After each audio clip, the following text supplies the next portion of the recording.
We can go back now to live pictures of Narendra Modi at the airport. He's come out of the plane right now, and he's being welcomed by the Russian delegation, as you can see here on your screens, walking past the military.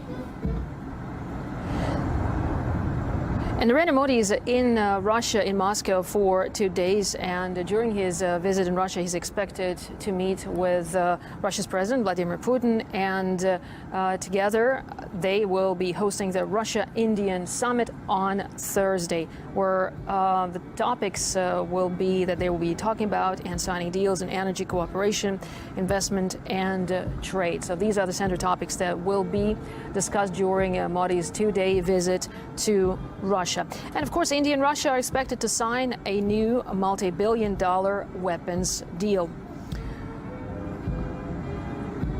Live pictures right now you're looking at how Narendra Modi, India's Prime Minister, is being welcomed in the Russian capital.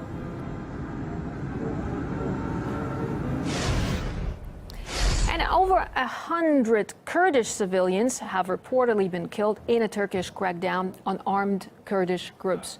Human Rights Watch says that number is likely to rise in the coming days after an unprecedented military deployment in southeastern Turkey. Turkish government should rein in its security forces, immediately stop the abusive and disproportionate use of force, and investigate the deaths and injuries caused by its operations. To ignore or cover up what's happening to the region's Kurdish population will only confirm the widely held belief in the southeast that when it comes to police and military operations against Kurdish armed groups, there are no limits, there's no law.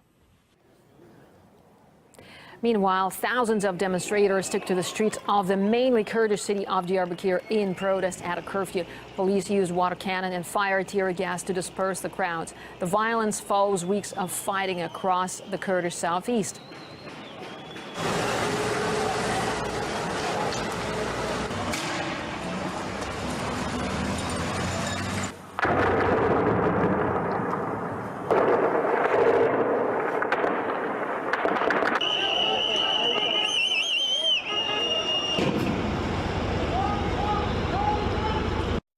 In July, Turkey started to move aggressively against the banned Kurdistan Workers' Party known as the PKK.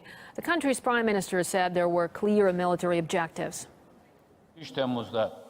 On July 23rd, when we started the peace and democracy operation against Kurdish rebels in southeast Turkey, we gave our security officers a very clear briefing.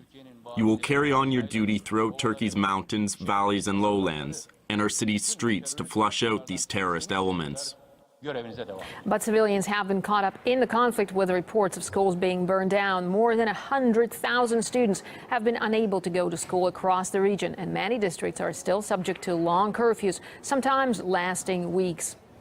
The situation is actually escalating, and we can see within a few months Turkey shifted from peace talks with the Kurdish movement towards open war. The West is backing down and is keeping silent about what is happening there. It's really disgusting. I mean, Turkey is a partner in NATO. It's a NATO army actually fighting against the Kurdish population in Turkey. And Turkey is trying to become a member of the European Union, and the European Union is keeping silent. What is happening in Turkey and in the Kurdish area right now has a national, a regional, and an international aspect.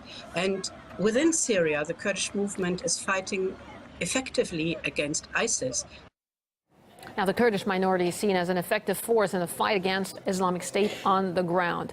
At a meeting with a leader of Turkey's pro-Kurdish People's Democratic Party, Russia's foreign minister said Moscow was ready to provide support for the Kurdish forces in Iraq and Syria. They held talks in Moscow on Wednesday.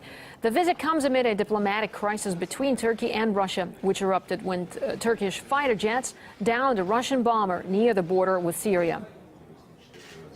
Meanwhile, Turkish lawyers take the government to court over its alleged support for ISIL.